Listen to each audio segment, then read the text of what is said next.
عليكم. هذه حلقة 28 عن الصلوات المفروضة في القرآن. كما قلنا لو كان كاين، وطرحنا سؤال، لو كان كاين صلاة اسمها صلاة المغرب، يعني الأمة الإسلامية عندما تغرب الشمس يبدأون المؤذن يؤذن بصلاة المغرب.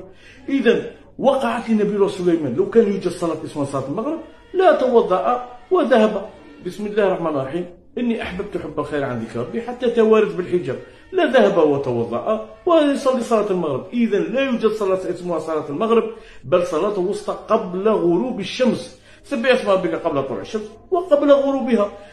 أقم الصلاة لدلوك الشمس إلى غسق الليل. دلوكها الحالة التي تكون عليها الشمس هي قبل اختفاء قرص الشمس ب4 دقائق تقريبا. لهذا الله تعالى قال حافظوا على الصلاة الوسطى، خاصة الصلاة الوسطى لأن فيها الغفلة كثيرة. انتظرونا للتوضيح أكثر.